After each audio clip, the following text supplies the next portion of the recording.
Hello guys, what's up? I hope you are doing fine. This is me, Mir Wahid, and today I am going to teach you the August current affair, right? जो अगस्त month का current affair है वो हम start करने वाले हैं. I am presenting this lecture series for WS Academy, one of the best platform for quality education. ठीक है. तो जो मैं सेशंस आपको दे रहा हूँ इन सेशंस को आपको कम्प्लीटली क्या करना है, यूज़ करना होगा. ठीक है. इससे आपको डायरेक्ट क्वेश्चंस बनेंगे. तो सबसे पहला जो हमारा बनता है वो हमें बनता है India's first indigenous vaccine against cervical cancer to be launched on 1 सितंबर. ठीक है. इंडिया का फर्स्ट इंडिजिनस वैक्सीन अगेंस्ट किसके, सर्वाइकल कैंसर. क्वेश्चन आपको पूछेगा पहला इंडिजिनस वैक्सीन किसके रिलेटेड जो है लॉन्च किया गया है, आपको बोलना है वो सर्वाइकल कैंसर के अगेंस्ट लॉन्च किया गया है. तो बस इतना ही आपको इसमें याद रखना है. दूसरा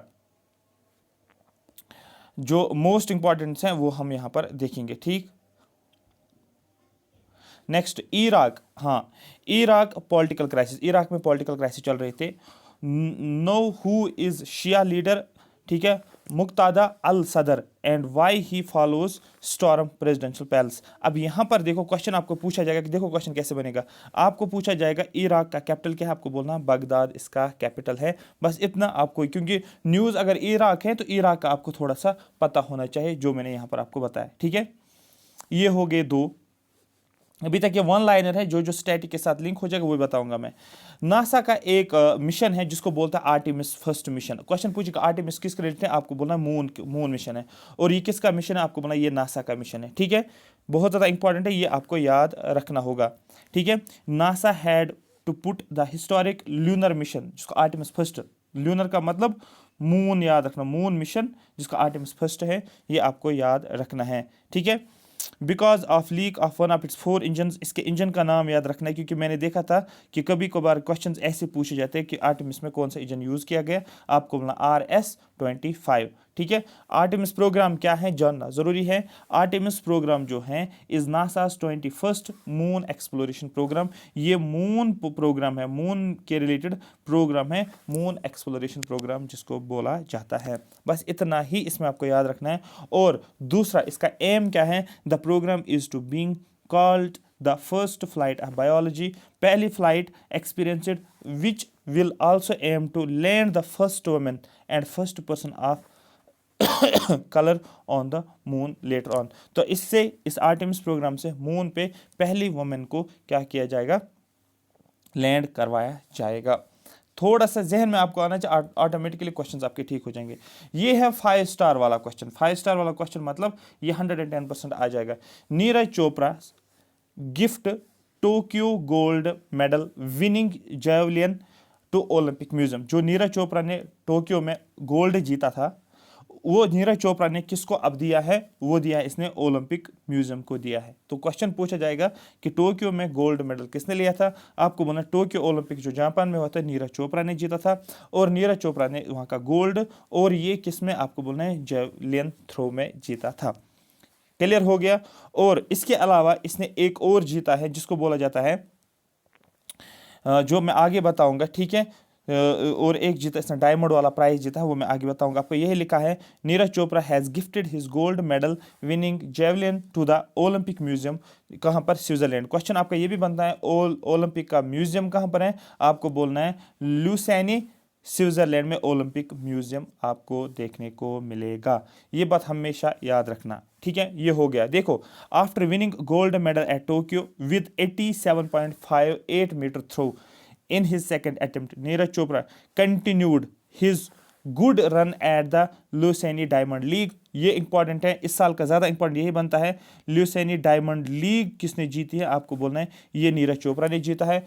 और टोक्यो ओलंपिक्स में जीतने के बाद इसने जो थ्रो किया है, ठीक है, जो ओलंपिक्स में इसने जो है गोल्ड मेडल जीता है, उसके बाद इसने एक और मेडल जीता है जिसको बोलते हैं ल्यूसेनी डायमंड लीग, आपको याद रखना है.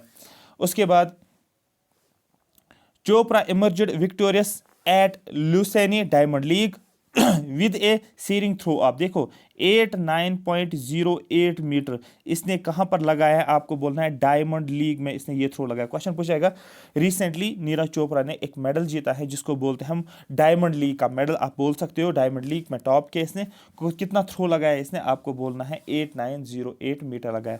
और ओलंपिक्स में आपको याद रखना है 87.58 मीटर थ्रो जहां पर इसने गोल्ड जीता था। ये क्वेश्चन इस तरीके से थोड़ा सा डेप्थ में पूछा जाएगा। ठीक है, क्लियर हो गया? हाँ सर क्लियर हो गया है। Neeraj Chopra clinched a win at the Diamond League making him the first Indian to achieve the feat. ये पहला इंडियन है जिसने ये अचीव किया है। ये भी मैंने आपको बताया है कि इसका हेडक्वार्टर कहाँ पर है, आपको बोलना लोकेटेड है ओलंपिक म्यूजियम, ये स्विट्जरलैंड में है। उसके बाद रिसेंटली फ्लड्स आए थे, आपको पता होगा जुलाई अगस्त के आसपास फ्लड्स आ गए थे, पाकिस्तान मॉन्स्टर फ्लड्स आए हैं। ठीक है, तो ये आपको क्वेश्चन पूछा कि रिसेंटली किस नेबरिंग कंट्री में जो है फ्लड्स देखने को मिल रहा है, आपको बोलना है ये फ्लड जो है ये पाकिस्तान में देखने को मिलता है। इस फ्लड्स को हमने आईएमएफ के साथ लिंक करना है या वर्ल्ड बैंक के साथ लिंक करना है या आईडीबी के साथ लिंक करना है, जो लोन दे रहा होगा इनको डिवास्टेटिंग कंट्रीज को, ये हमें यहाँ पर देखना होगा जो जो आगे आ जाएगा। ठीक है, उसके बाद पाकिस्तान के साथ एक और न्यूज़ आप रिलेट करोगे जो मुझे पूरी गट फीलिंग है, गट फीलिंग मुझे आ रही है। गट फीलिंग क्या है कि पाकिस्तान ग्रे लिस्ट में था, ग्रे लिस्ट में था, और ये ग्रे लिस्ट किन का है, आपको बोलना है फाइनेंशियल एक्शन टास्क फोर्स का ग्रे लिस्ट, और इसको रिमूव किया गया है। यहाँ पर आपको इस तरीके से लिंक करना है। और म्यांमार को डाला गया है ब्लैक लिस्ट में। ठीक है, ब्लैक लिस्ट में म्यांमार को डाला गया है। इससे पहले ईरान और नॉर्थ कोरिया पहले ही था किसमें, इस ब्लैक लिस्ट में। ये आपका डायरेक्ट क्वेश्चन बनेगा, फिर मुझे नहीं बोलना सर आपने ये नहीं बताया। ये 5 स्टार वाला क्वेश्चन है, गट फीलिंग वाला क्वेश्चन है। गौतम अदानी ये जो है ये 3rd रिचेस्ट पर्सन बना है पूरे वर्ल्ड में। ठीक है, इफ इंडिया का इंडियन लेवल पे पहला, और एशिया में इसने, ठीक है, इंडिया और एशियन लेवल पे अगर इंडियन कंट्री में देखने को मिलेगा पहला, और अगर एशिया में देखा जाएगा पहला, और वर्ल्ड में 3rd रिचेस्ट है। ये आपको याद रखना है, गौतम अदानी। ठीक है, यहाँ पर 3rd richest person in the world, Adani group chairman जिसका नाम गौतम अदानी है, has become the 3rd richest person in the world after surpassed Microsoft को फाउंडर बिल गेट्स को इसने पीछे छोड़ा है। ये आपको याद रखना है। ठीक है, उसके बाद Gautam Adani 3rd richest person, overtakes Louis को इससे ओवरटेक किया है, बस इतना आपको याद रखना है। तो क्वेश्चन बनता है कि फिर टॉप लिस्ट में कौन आता है, आपको बोलना है लिस्ट में टॉप जो है एलन मस्क है। ठीक है, ये आपको याद रखना है यूएसए से। सेकंड क्वेश्चन अगर पूछा जाएगा सेकंड रैंक पे कौन है वर्ल्ड रिचेस्ट, आपको बोलना है जेफ बेजोस। ठीक है, सॉरी बेजोस, ये भी यूएसए से। 3rd पे गौतम अदानी, ये आपको याद होना चाहिए। क्वेश्चन आपको पूछेगा मुकेश अंबानी की रैंक, आपको बोलना 11th में इंडिया की तरफ से, तो ये आपको याद रखना। टॉप 10 में जो है इंडिया का एक है, और टॉप 20 में इंडिया का एक और है जिसको बोलते हैं मुकेश अंबानी। क्लियर हो गया? ये डायरेक्ट क्वेश्चन हैं JKSSB के। Indian navy receives first made in India ammunition in the form of AK-6। देखो AK-630 गन, तो याद रखना क्वेश्चन आपको पूछा जाएगा कि इंडिया ने पहला मेड इन इंडिया एम्यूनिशन कौन सा रिसीव किया है, आपको बोलना है 630। याद रखना 630 रुपीज में पड़ा है, इस तरीके से आप याद रख सकते हो। तो यहाँ पर आप याद रखना है ए के मैंने एक कोड रखा था, ये तो यहाँ पर आ गया करंट वाला। इसके अलावा मैं एक हिस्ट्री का आपको बताऊंगा। ए के अल हिलाल, ए हो गया अल हिलाल, और ये जो है के कलाम ने लिखा है, अबू कलाम ने लिखा है। तो क्वेश्चन पूछेगा अल हिलाल न्यूज़पेपर है, वो किसने लिखा था, आपको उसका ऑथर आपको बोलना है क्या नाम है उसका, अबुल कलाम उसका ऑथर है किसका, अल हिलाल का। ये भी क्वेश्चन आपको बनेगा। तो ये आपको याद रखना है, इंडियन नेवी ने पहला मेड इन इंडिया एम्यूनिशन जो है इसका ये जो है याद रखना है AK-630। मैंने 2 क्वेश्चन आपको बताए हैं जो आपके एग्जाम में डायरेक्ट पूछा जाएगा। इसके अलावा आपको एक और क्वेश्चन बनता है, व्हाट इज अर्थ गंगा। अर्थ गंगा क्या है, गो means new model for the sustainable development of rivers. Sustainable development goals आपके सिलेबस में है, और आपको सस्टेनेबल डेवलपमेंट के बारे में पता होना चाहिए, इंक्लूसिव ग्रोथ के बारे में पता होना चाहिए। अगर पता नहीं होगा तो आप जो है फिर प्रॉब्लम में आ जाओगे। तो इसलिए आपको ये चीज़ याद रखना है, अर्थ गंगा क्या है ये हमें समझना है। Arth Ganga model was highlighted by Ashok Kumar, the director general of national mission of clean Ganga. सबसे पहले गंगा की बात की गई है तो रिवर गंगा को रिलेट करोगे। ठीक है, और रिवर गंगा के बारे में आपको ये चीज़ याद रखनी है कि पहली जो आप बोल सकते हो पहली जो है वाटरवे, फर्स्ट वाटरवे, अगर क्वेश्चन आपको पूछेगा पहला वाटरवे, आपको बोलना पहला वाटर में हल्दिया से लेकर कहीं पर है, बट ये है गंगा रिवर में ही वाटर वे फर्स्ट होता है। जैसे आप नेशनल हाईवे फर्स्ट पढ़ते हो, ठीक है, इसी तरीके से वाटर वे फर्स्ट जो है वो गंगा में ही आपको देखने को मिलेगा। ठीक है, फ्रॉम हल्दिया टू, वो जगह मुझे अभी पूरी याद नहीं है, बट इतना मुझे अभी कैच हो रहा है माइंड में जो मैंने आपको बताया। तो यहाँ पर आपको याद रखना, the director general of national mission of Ganga in his virtual address in the Stockholm World Water Week, याद रखना वर्ल्ड वाटर वीक जो है ये आपको याद रखना ये स्टॉकहोम में हुआ। इसी में अर्थ गंगा के बारे में बताया गया है। इसमें बताया गया है हमारा मिशन जो है वो है गंगा को क्लीन करना। अब यहाँ पर ये जो है देखो, JKSSB ऐसे कमे हमेशा क्वेश्चन पूछा जाता है, वो पूछा जाएगा कि अर्थ गंगा जो है 6 पिलर्स पे बेस्ड है, इसमें से कौन सा पिलर नहीं है। तो अर्थ गंगा जो है 6 pillars for rejuvenation of economic activity, ये आपको याद रखना है। वो 6 की एरियाज क्या है, zero budget natural farming, monetization of sludge and water, ठीक है, याद रखना स्लज और water waste, livelihood operation, generation operation, 3 और हैं, इंक्रीज पब्लिक पार्टिसिपेशन, ज़्यादा से ज़्यादा पब्लिक पार्टिसिपेशन करनी है, प्रमोट कल्चरल हेरिटेज और टूरिज्म, इम्प्रूव्ड वाटर गवर्नेंस, और उसके बाद जो है अबाउट वाटर वीक, ये मैंने आपको बताया है। तो इस साल वाटर वीक का थीम जो है वो क्या था, सीइंग द अनसीन। देखो सी और सीन याद रखना, सी और सीन थोड़ा सा की वर्ड से मैंने आपको ये बताया। The value of water, definitely आपको पता है वर्ल्ड वाटर वीक, वाटर का वैल्यू आपको करना है, ये आपको जहन में होना चाहिए। ठीक है, ये 5 स्टार वाला क्वेश्चन है, सीधे 5 स्टार वाला। 5 स्टार वाला मतलब 5 स्टार होटल नहीं है, 5 स्टार क्वेश्चन मतलब टॉप प्रायोरिटी पे क्वेश्चन है। Noida twin tower demolished case, demolition, ठीक है, demolition case, Noida twin tower की बात की जा रही है, हिस्ट्री बैकग्राउंड डिमोलिशन। ठीक है, तो याद रखना क्वेश्चन आपको पूछेगा रिसेंटली कौन सा टावर किया गया है, आपको बोला नोएडा में एक टावर है जिसको ट्विन टावर के नाम से जाना जाता है। थोड़ा सा न्यूज़ जहन में होने चाहिए, इससे ज़्यादा आपको जानना ज़रूरी नहीं है। आत्मनिर्भर भारत, याद रखना एक इंपॉर्टेंट है यहाँ पर, defence minister approve 3 positive lists for indigenisation of 780 की डिफेंस इक्विपमेंट्स, इतना आपको याद रखना है। और इंडिजिनस लिस्ट जो है वो है, याद रखना पॉजिटिव इंडिजिनाइजेशन लिस्ट, जिसको PIL 780 स्ट्रेटेजिकल लाइन्स के बारे में बात किया है। थोड़ा सा अगर आपको क्वेश्चन पूछा जाएगा, ज़्यादा इंपॉर्टेंट नहीं है, बट इतना आप जहन में रखोगे। जो नए नए अमेंडमेंट्स, नए नए रूल्स आते हैं, इस पे ज़्यादातर क्वेश्चंस के चांसेस होते हैं। एक रूल आया है बैटरी वेस्ट मैनेजमेंट रूल्स 2022, ठीक है, बैटरी मैनेजमेंट रूल्स को लाया गया है 2022, क्योंकि इकोलॉजी एनवायरनमेंट के साथ रिलेटेड है। Union minister of environment, forest and climate change, इसने नोटिफाई किया है बैटरी वेस्ट मैनेजमेंट रूल्स 2022। क्यों ऐसे रूल्स लाए गए हैं, क्यों ऐसा अमेंडमेंट किया गया है, to ensure environmentally sound management of waste batteries. जो भी हमारे पास बैटरीज घर पे यूज़ करते हैं, इन्वर्टर में बैटरीज करते हैं, गाड़ी में बैटरी यूज़ करते हैं, फिर वो जो खराब बैटरीज होती है उनको यूज़ करना, जो भी वेस्ट बैटरीज होती है उनको इन्वायरमेंटली साउंड तरीके से मैनेज करना, ठीक है, उसको इसलिए नए नए रूल्स लाए गए हैं, ये आपको याद रखना है। तो क्वेश्चन पूछा जाएगा जो रिसेंटली गवर्नमेंट ऑफ इंडिया ने वेस्ट मैनेजमेंट रूल्स को लाया है, इसने किसको रिप्लेस किया है, आपको बोले will replace the ones that were notified by government, जो 2001 में जो रूल्स लाए गए थे उन्हीं रूल्स को अमेंड करके रिप्लेस करके नए रूल्स लाए गए हैं। बस कौन कौन से रूल्स लाए गए वो जानना ज़रूरी नहीं है, लेकिन इतना आपको याद रखना है, यहाँ पर लिखा भी है न्यू बैटरी वेस्ट रूल्स, ठीक है, क्या क्या किया गया, ये थोड़ा सा फिर ज़्यादा बन जाता है, बट इतना है कि बैटरीज के रिलेटेड नए रूल्स लाए गए हैं। 200 में जो लाए गए थे उनको ही रिप्लेस किया गया है। उसके बाद ड्रोन्स की बात करेंगे। What are swarm drones? Swarm drones क्या हैं? That army has inducted to boost its mountain warfare preparedness. तो ये आपको याद रखना है, कुछ ड्रोन्स हैं जिनको सेवरम ड्रोन्स के नाम से जाना जाता है, और यही क्वेश्चन अगर आपको पूछा जाएगा, ठीक है, सवारम ड्रोन्स क्या हैं, आपको ना स्वारम ड्रोन्स जो हैं are a collection of small and light weight aerial vehicles, ये छोटे और लाइट वेट व्हीकल्स होते हैं drones, that can be controlled from the same station, जिनको सेम स्टेशन से कंट्रोल किया जाता है, ठीक है।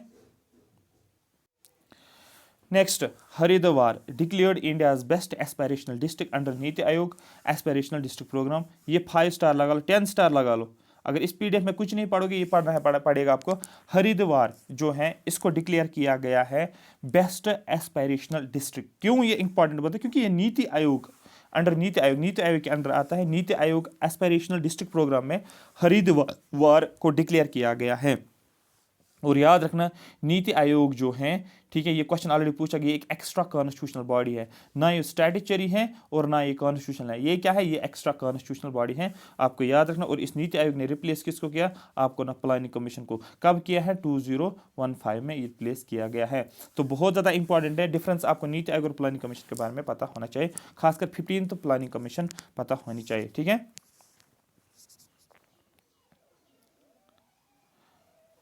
क्लियर हो गया, हाँ सर, ये मैं सीधे बोल रहा हूं आपको, ये डायरेक्ट आपका क्वेश्चन बनेगा, ये आपको याद रखना होगा, ठीक है। और इसके अलावा इसको एक तो इसको क्या बनाया, देखो, along with the title of being India's best aspirational district, the district will also receive additional ₹3 crore इसको दिया जाएगा।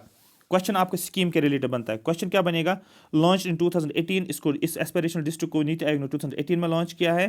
Programme aimed at identify potential districts that can develop into a model blocks through socio economic development. इस scheme को इसलिए launch किया गया है क्योंकि डिस्ट्रिक्ट्स को एज ए मॉडल डेवलप किया जाता है मॉडल ब्लॉक्स में, ठीक है, किस तरीके से जो सोशो इकोनॉमिक डेवलपमेंट होती है सिटी की या एक रीजन की या एक डिस्ट्रिक्ट की, वो एक मॉडल के बेसिस पे। Under the programme the central government take steps to improve the socio economic conditions of identified districts. इस स्कीम के थ्रू, इस एस्पायरेशनल डिस्ट्रिक्ट प्रोग्राम्स के थ्रू जो है गवर्नमेंट ऑफ इंडिया जो है वो आइडेंटिफाई करता है इन डिस्ट्रिक्ट्स को, ठीक है।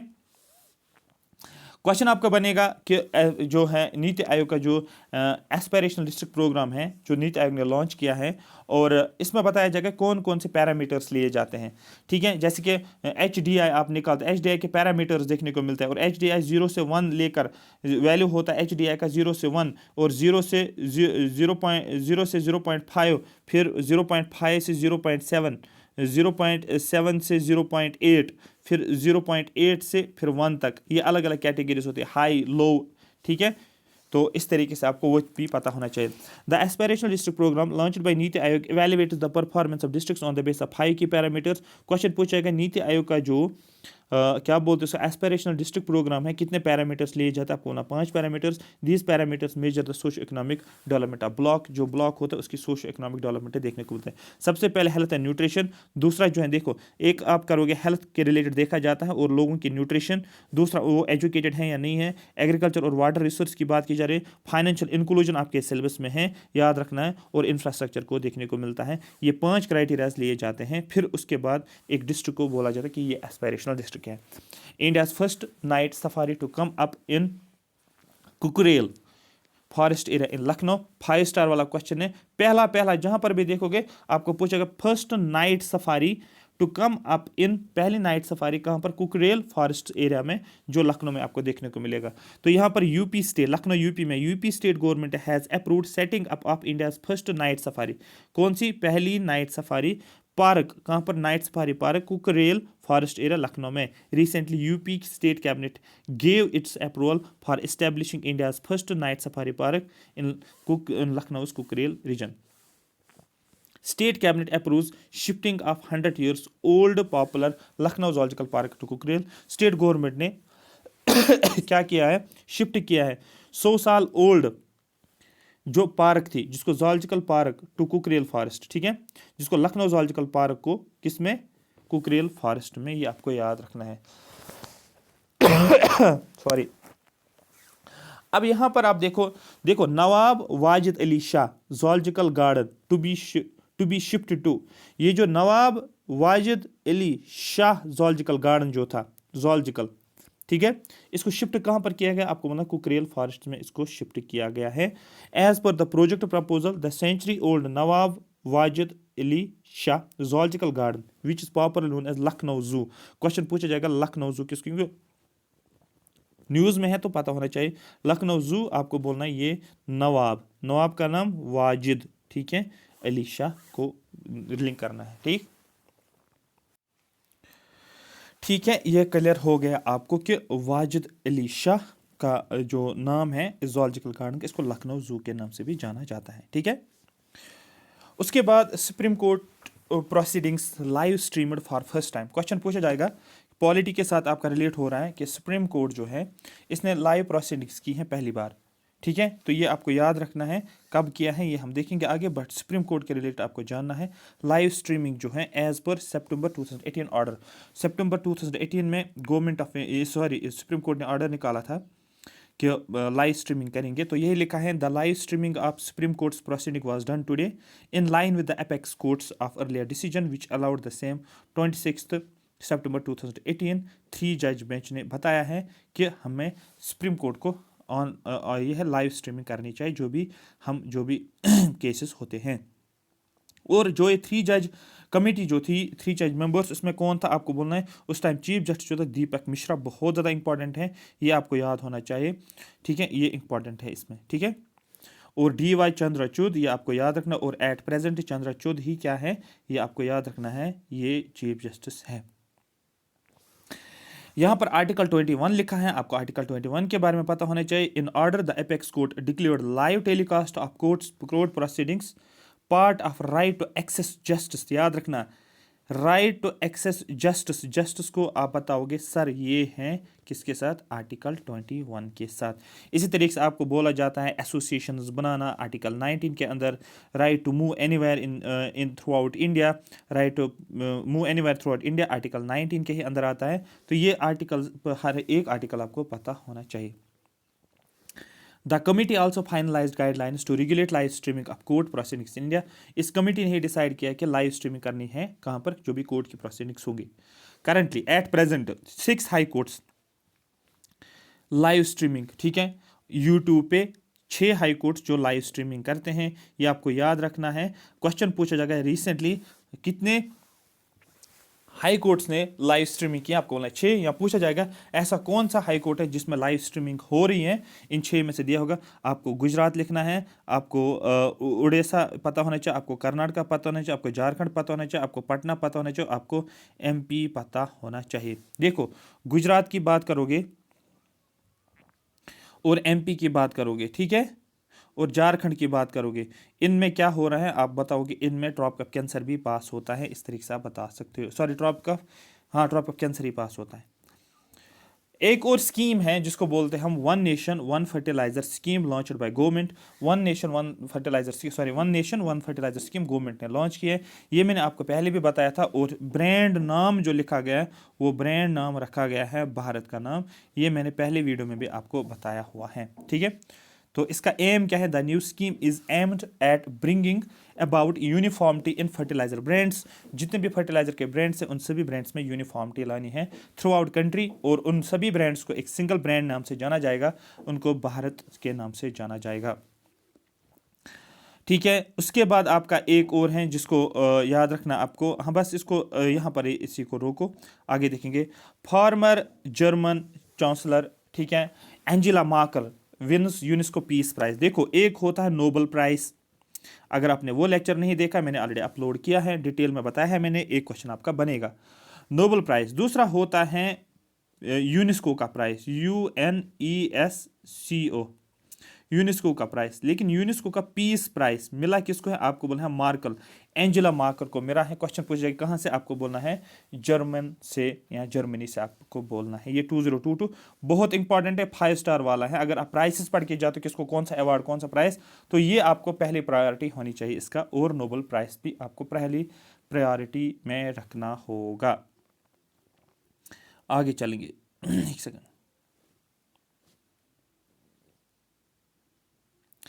अबाउट यूनेस्को के प्राइस के बारे में जानेंगे। ये यूनेस्को का peace prize, formerly known as, देखो इसका नाम क्या है, फिलिक्स, याद रखना है, फिलिक्स हॉप होट बॉयजनी पीस प्राइस। तो फिलिक्स प्राइस भी आप याद रख सकते हो, इतना लंबा याद नहीं रखना, कीवर्ड ही।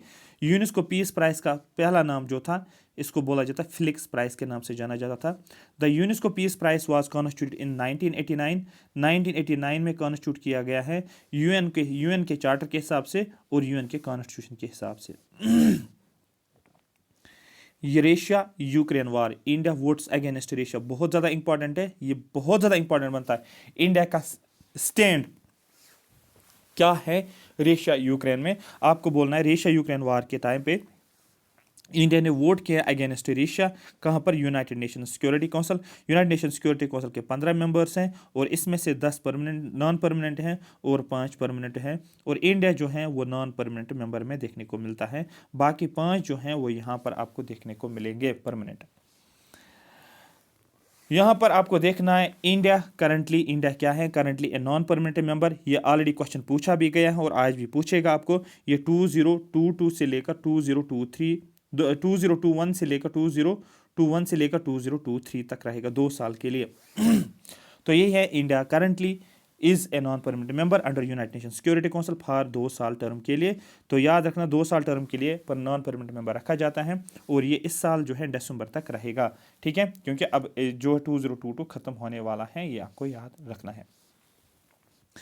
और in the United nation security council meeting, जो यूएन सिक्योरिटी काउंसिल मीटिंग हुई है, जो सिचुएशन यूक्रेन में थी, ठीक है, इसमें इंडिया का स्टैंड के बारे में बताया जाता है। ये बोला जाता है this is the first time that India has taken A stand against Russia, पहली बार। अदरवाइज इंडिया क्या करता था, इंडिया एब्सटेन करता था, ना तो ये रशिया के अगेंस्ट, ना तो ये रशिया को फेवर करता था, ये एब्सटेन करता था। लेकिन ये पहली बार इंडिया ने यहाँ पर क्या किया है, अगेंस्ट रशिया को गया है। लेकिन उसके बाद बहुत ज़्यादा जो है जहन में भी रखना पड़ता है कि अगर रशिया के अगेंस्ट स्टैंड लेना, क्योंकि यहाँ से बहुत सारी ट्रेड टाइज भी रशिया के साथ हैं, तो वो भी एक फैक्टर देखने को मिलता है। अगर आप न्यूज़पेपर को फॉलो करते होंगे, एडिटोरियल्स पढ़ते होंगे, तो यू विल सी कि कंट्रोवर्सीज फिर किस तरीके से देखने को मिलती है, कंट्रीज़ के बीच में कैसे रिलेशनशिप खराब हो जाती हैं।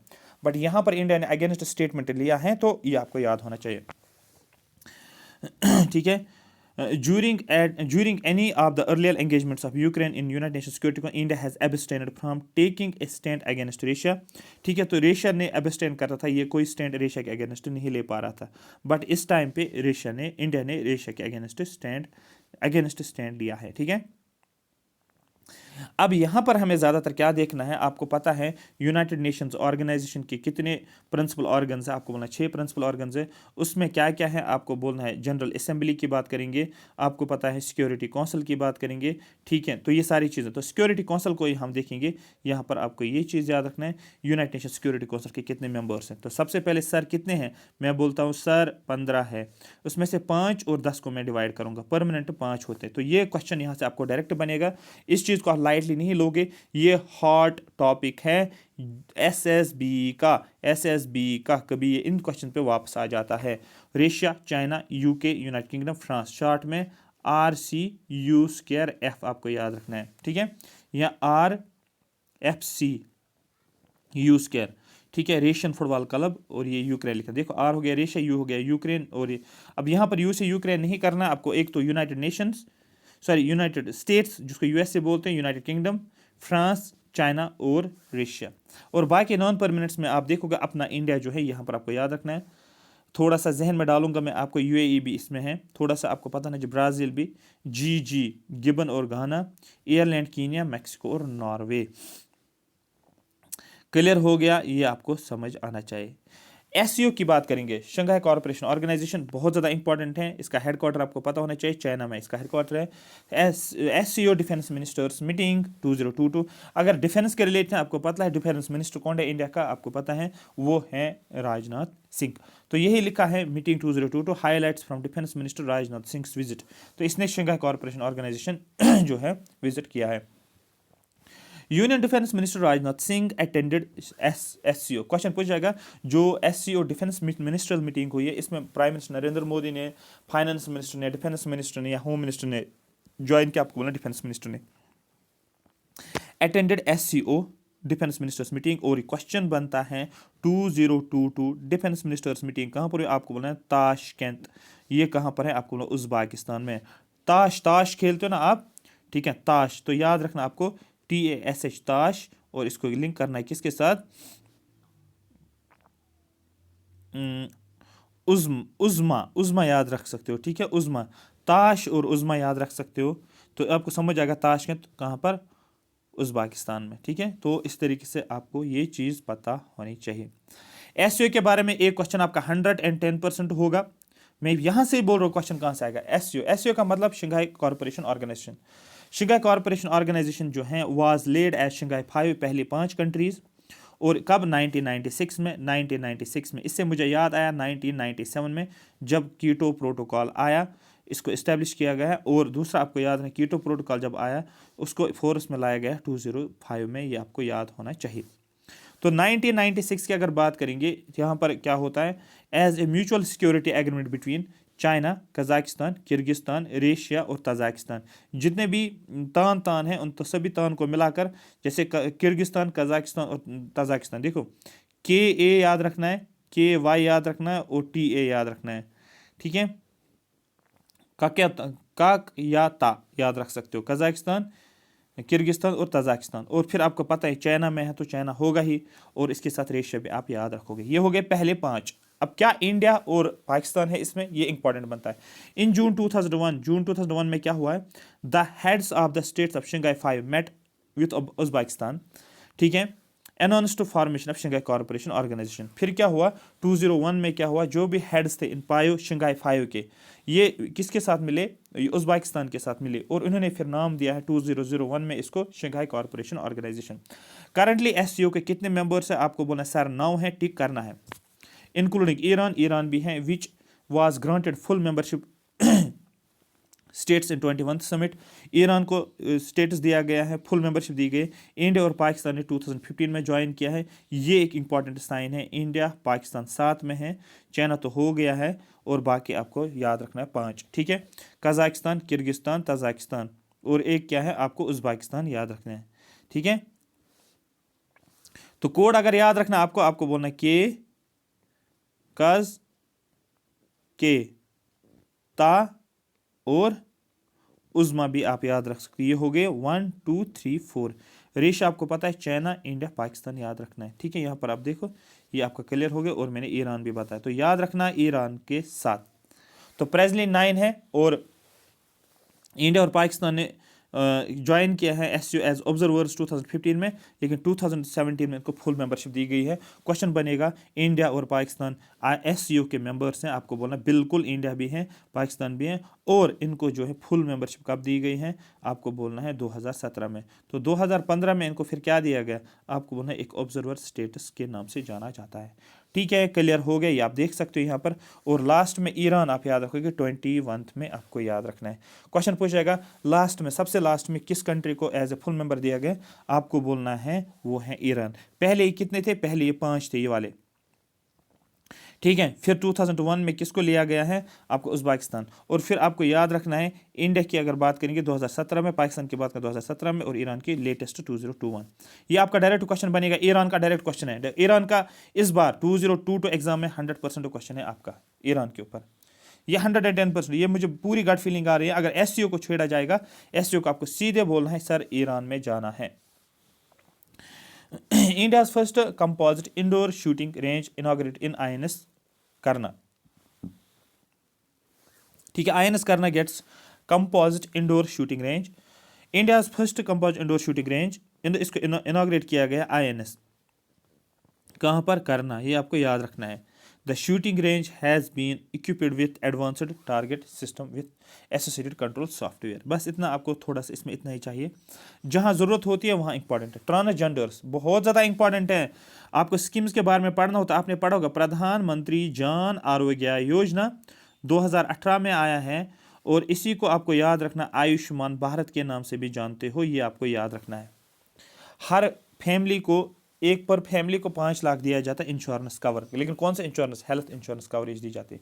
लेकिन इसमें कुछ एक और बहुत ज़्यादा एक इंपॉर्टेंट इंप्रूवमेंट देखने को मिलती है, ठीक है, बहुत ज़्यादा, जिसको बोला जाता है कि जो ट्रांसजेंडर्स होते हैं उनको कवर किया गया है आयुष्मान भारत स्कीम में। बहुत ज़्यादा इंपॉर्टेंट क्वेश्चन पूछा गया, recently government has announced to cover which of the following category under Ayushman Bharat Jan Arogya Yojana, आपको बोलना ट्रांसजेंडर्स को। Ayushman Bharat to cover transgenders, National Health Authority has announced that transgender persons will now be brought under ambit of Ayushman Bharat Pradhan Mantri Jan Arogya Yojana. The Pradhan Ayushman Bharat Pradhan Mantri Jan Arogya Yojana is the world's largest government funded healthcare program. World का number 1, याद रखना, world level पे ये number 1 है health care programme, जिसमें सबसे ज़्यादा fund दिया जाता है, ये आपको याद रखना है। Target more than 50 crore beneficiaries दिया जाता है, ये हो गया। और ये डिसीजन जो है इसको बोलते हैं हम ट्रांसफॉर्मेशनल डिसीजन, जो मिनिस्ट्री ने लिया, हेल्थ में यूनियन हेल्थ मिनिस्ट्री ने लिया है। तो इसका मतलब बहुत ज़्यादा इंपॉर्टेंट है ये। ठीक है। तो ये आपका ये एक लैंडमार्क क्वेश्चन पूछा जाएगा, recently health ministry has taken a landmark decision related to which of the following, आपको बोला जाएगा addition of transgender persons under Pradhan Mantri Jan Arogya योजना। इस तरीके से आपको सोचना होगा। क्लियर हो गया? हाँ सर, हमें पूरा पूरा पूरा पूरा ये क्लियर हो गया। इसके अलावा केरला के ऊपर आ जाओ। Kerala to introduce online monitoring medicine through drug management system. Kerala ने क्या किया है, ऑनलाइन मॉनिटर करेगा मेडिसिन को थ्रू ड्रग मैनेजमेंट सिस्टम। तो ऑनलाइन अब मेडिसिन को ट्रैक या मॉनिटर किया जाएगा। The new Kerala drug management system has been conceptualized to ensure better distribution of medicines across states run hospitals। ये आपको याद नहीं, केरला ने पहले किया है।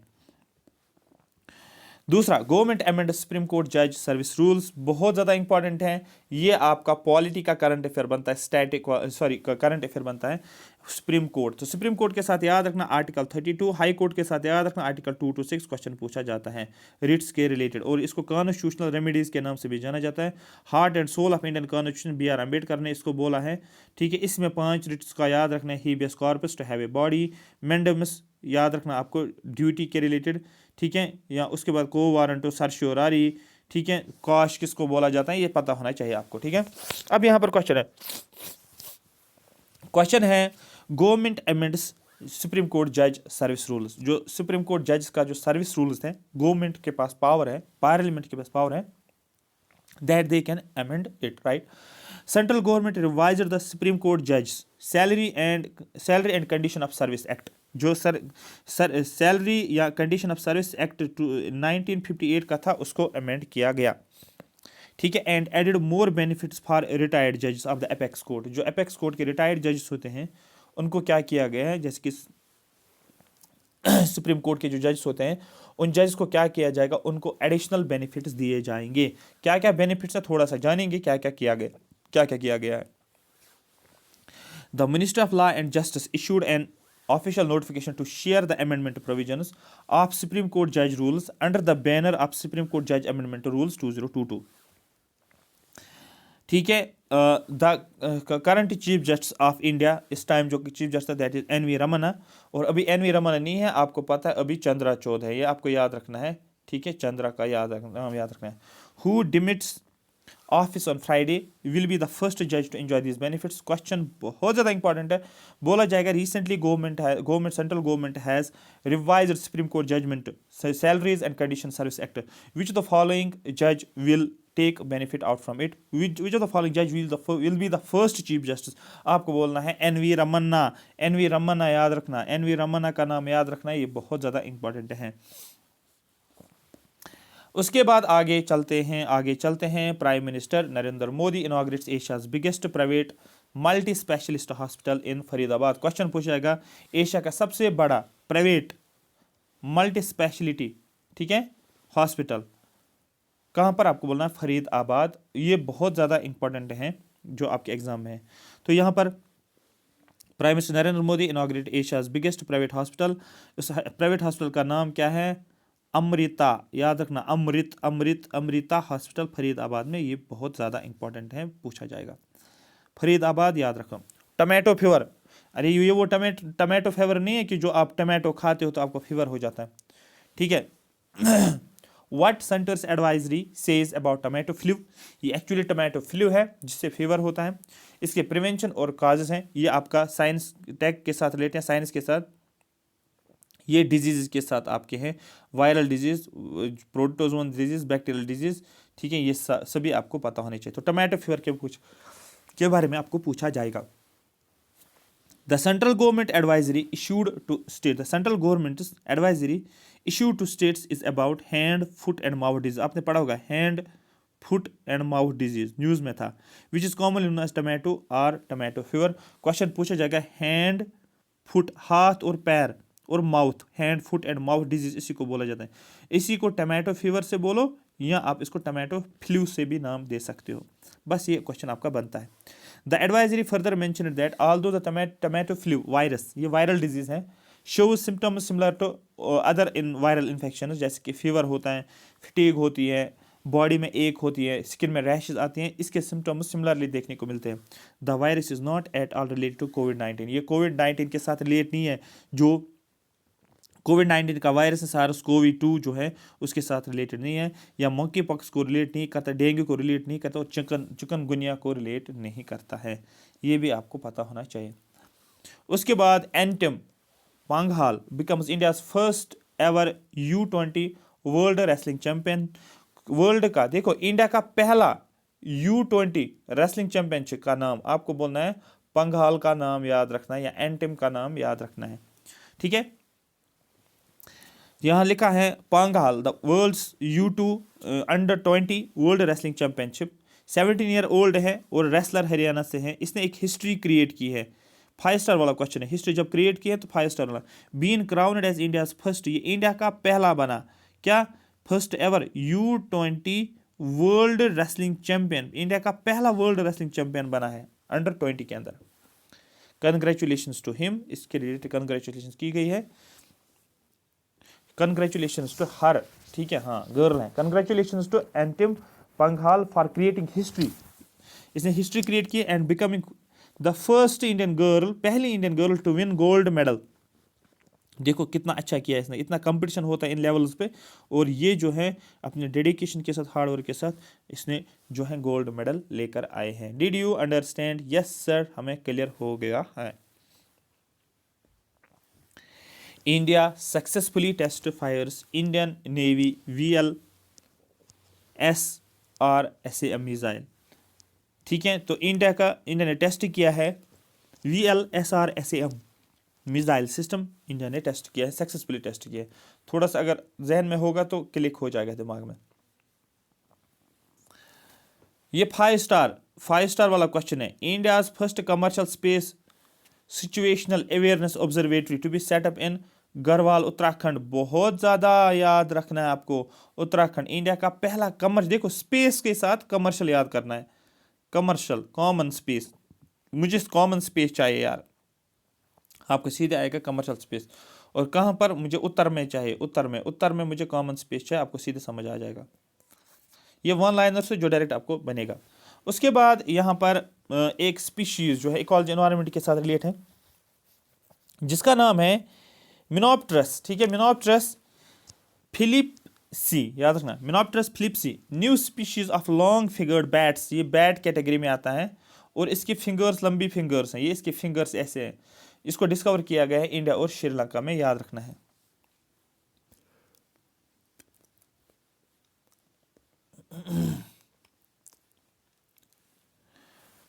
ये 5 स्टार वाला है, GI टैग का है। GI टैग के क्वेश्चन पूछे थे, GI टैग क्या होता है, रिसेंटली किसको GI टैग मिला है, जम्मू एंड कश्मीर में इस साल GI टैग किसको मिला है, ये देखने को मिलेगा। लेकिन फिलहाल हम शुरुआत जो करेंगे, बिहार का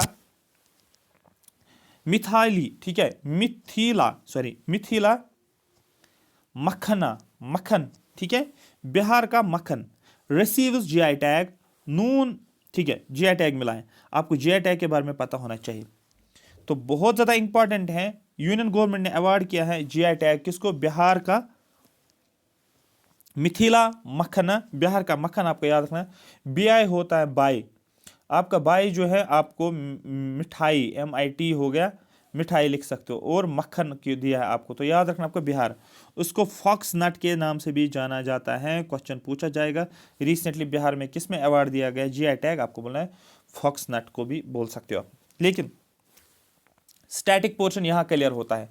स्टैटिक पोर्शन में क्या जाना है, स्टैटिक पोर्शन में आपको जाना है वर्ल्ड इंटेलेक्चुअल प्रॉपर्टी राइट, जिसको आप शॉर्ट में WIPO, world intellectual property right has given a very overarching definition of geographical indication. इसने एक डेफिनेशन बोली है GI टैग की, क्या डेफिनेशन बोली है, it is defined as a geographical indication, ठीक है, it is defined as a geographical indication is a sign, एक ऐसा साइन दिया जाता है used on products that have a specific geographical origin and possesses qualities or a reputation that are due to their that origin। तो एक object को आप बोल सकते हो, एक प्रोडक्ट को साइन किया जाता है, या इसको एक टैग दिया जाता है जिसको GI टैग दिया जाता है, मतलब इसका ओरिजिन को देखने के, इसका ओरिजिन देखा जाता है, एक ज्योग्राफिकल स्पेसिफिक ज्योग्राफिकल ओरिजिन होता है। दूसरा, इसकी कुछ क्वालिटीज होती हैं, मेरी बात समझ आ रही है? इस प्रोडक्ट की, उसको फिर उस हिसाब से जीआई टैग के नाम से जाना जाता है। In order to function as a GI tag, a sign must identify product as originating in a given place, और इसका ऑरिजिन होना चाहिए एक गिवन प्लेस से। जैसे कि यहाँ पर ए जीआई और geographical indication is a name, ये एक नाम होता है, साइन होता है या टैग होता है, which is given to a certain products, कुछ प्रोडक्ट्स को दिया जाता है, that are found in a specific region, जो स्पेसिफिक रीजन में पाया जाता है। जैसे कि आपको पता है कश्मीरी शावल जीआई टैग दिया गया है क्योंकि कश्मीर में ही ऐसा शावल मिलता है और कहीं पर भी देखने को नहीं मिलता है। इससे क्या फायदा होता है? What are the advantages of GI tag products? क्या क्या फायदे होते हैं अगर कश्मीरी शावल को जीआई टैग से जाना जाता है? क्या फायदा है?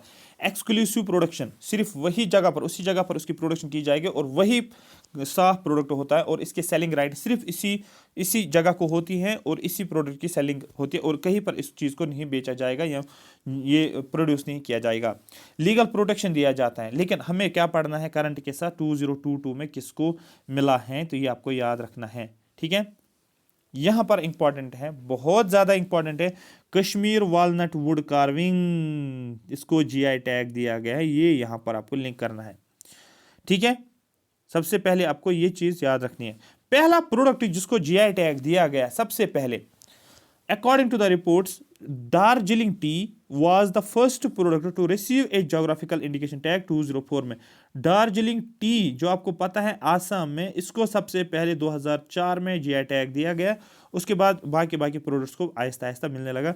और यहाँ पर आपको याद रखना, कश्मीरी वॉलनट वुड कार्विंग जो है इसको देखने को मिलता है। कर्नाटका में इतने ज़्यादा प्रोडक्ट्स हैं जिसमें सबसे ज़्यादा जीआई टैग्स देखने को मिलता है। यहाँ पर आपको याद रखना है, Karnataka has the maximum number of GI tagged products in India. इससे मुझे एक और क्वेश्चन आया है, सबसे ज़्यादा रमसार साइट जो है, ठीक है, वेटलैंड्स अंडर रमसार कन्वेंशन, वो तमिलनाडु में है। ये मैंने ऑलरेडी आपको बताया है। तो यहाँ पर आपको कर्नाटका में कॉफ़ी निकलती हैं, ये आपको पता होता है। और कर्नाटका जो है, यहाँ पर आपको maximum number of GI tag products देखने को मिलेंगे। और 22 आइटम्स इस साल जिनको जीआई टैग दिया गया है, कब? 2022 में। सबसे पहले हम देखेंगे products, Kashmiri saffron agriculture category में, जम्मू एंड कश्मीर में कश्मीरी सैफरान को टैग दिया गया है, जीआई टैग, ठीक है। उसके बाद बस कश्मीर का है, आप याद रख सकते हो। अगर बाकी पढ़ोगे तो आपको अपनी मर्जी है, पीडीएफ शेयर करूंगा तो आप पढ़ लेना, लेकिन जम्मू एंड कश्मीर से आपको ये चीज़ याद रखनी है।